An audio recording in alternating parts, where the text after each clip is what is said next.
Everything you leave, what you want. If one day it's gonna end, oh, one day it's gonna end. Take what you need, I'ma give you all of me. Everything you leave, what you want. If one day it's gonna end, oh, one day it's gonna end. Sex isn't always synonymous with love. For me, it hasn't been. It's been weaponized against me, or has become a weapon I use to match my lustful desires with my need to cope. A weird orgy of sorts between my needs, myself, and my lover. To be honest, I'd never been with a woman before her. Well, I mean outside of that one in middle school who used her teeth to kiss me instead of her lips in the bathroom of our conservative, Protestant, private, scholarship-paid school, where our lips weren't really invited to this boxing match but showed up anyways just to watch. Our lips were more like high school students who got drunk for the first time and forgot where their furniture was at their school dance with the school that separated us by gender for the dance party. The school that tried to pray my gay away more than once. They were the first ones who misconstrued my father's relationship to one of dishonor brought to him by me saying no to the violence of his hands on my mother's face. The ones that taught me how to conceptualize love only as a dangerous act resulting in pain, but only if you earned it. I never had any desire to be with a woman after I relished in my queerness. I'll admit, it wasn't just that I was in men more at the time. I found love attractive in both the femininity and masculinity that wears it.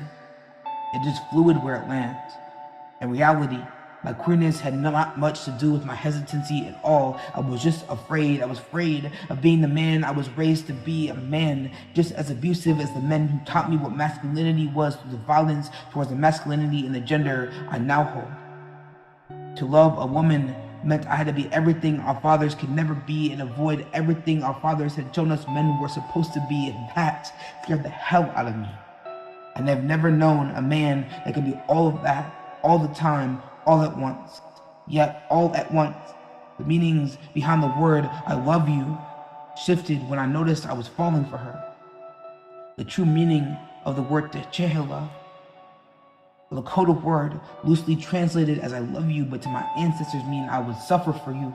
Techehela became a word of truth in the way I loved in our relationship and the sex. It became intertwined with the folding I saw our hearts do, a type of origami that could only be replicated by the people holding the moments that it created.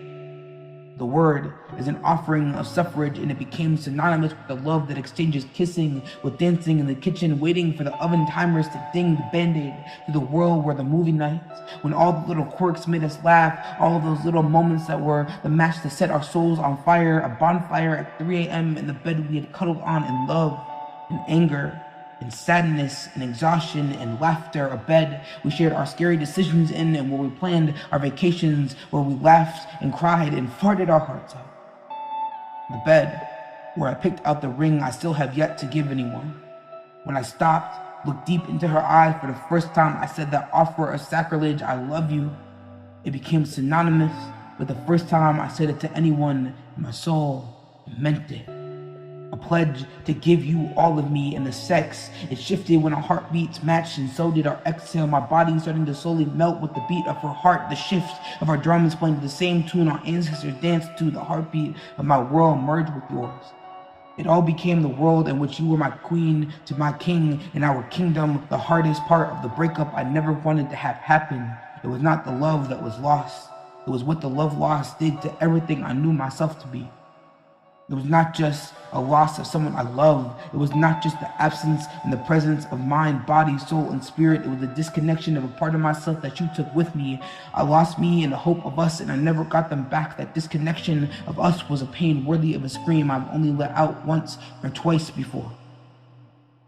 One, when I thought I had lost mi madre, and the second, when I lost my brother. That's the energy of the love I have, had for you. To me, this was no young boy, girl type of love. This was that make me your husband type of love. I made a promise that I would never dick down a woman until I knew she was the one, and I kept my promise. My soul was never tied to anyone else. Most certainly, it was not given to anyone else as authentically as it was presented to you. I made sure that you were the one. But what they don't tell us about love is that you don't get to choose if you were their one too. That's when the shards of heartbreak cut you the deepest. That's when you reveal yourself to the soul, that they may be too afraid of what they see. I thought that by healing myself and learning love from manipulation that I would somehow be able to protect myself. Even still, that's the curse of love, right? It's written in the sorcery as a blood oath that only those worthy will find their match. Unfortunately, sometimes your debt to karma influences the worthiness of your soul to meet its mate. The reality is, the good ones, you will always find someone more healed than you or become healed themselves. Your healing may heal faster than you could ever have matched their pace, a 100-foot head start to a 110-foot race. Your head lost in their beauty, waiting for them to come back, not realizing you already lost them. They may see your flaws, not as they are, but as they could be weaponized against them, and I don't blame her. But the stories of our childhood, it's a wonder how we ended up as healed as we are. Yet the silence of the memories and the scars that were left, they still hurt. Sometimes the only sound of pain is the tears that form to beg her memories to be real, the tear streams forming rivers as a wish to the universe that you will come floating back to me. Yet even after all my offerings, sacrifices even, to lay them at the feet of karma, begging for you to come back, I'm still waiting for you. With all my understanding, I know at some point the altar will always let me down. So I leave it open. The next lover begging for their person will understand why it's empty. I leave without the teardrops on the note. You are worth someone better. I leave my shards as an offering, not for another lonely beggar to get the wish I had hoped for. Nah. I leave my bloodstained glass as a wish for the lost soul's freedom. That they understand why their predecessors left karma's home filled with broken wishes from before. A hope from a past soul that their tears, from the strength to let them go. It is not to say that strength creates perfection, because it does not. It is to say that the absence of her still hurts sometimes. The nights are usually the hardest, but the memories and the daylight sometimes hurt more. It's on those long days and dark nights that I wish for you back, not because of the sex, but because of the love I cannot get myself to give anyone else. And it is to say that blessings come to those who love someone so much that the pain of losing them provides them the opportunity to love themselves the same. That heartbreak offers an abundance to those who now understand what it's like to love and lose and love again, an abundance of love as an offering for their pain. Sometimes fucking is synonymous to love, but heartbreak is synonymous to loving yourself even more. Loving yourself even more. Take what you need, I will give you all of me. Everything you leave, what you want. If one day it's gonna end, one day it's gonna end. Take what you need, I will give you all of me.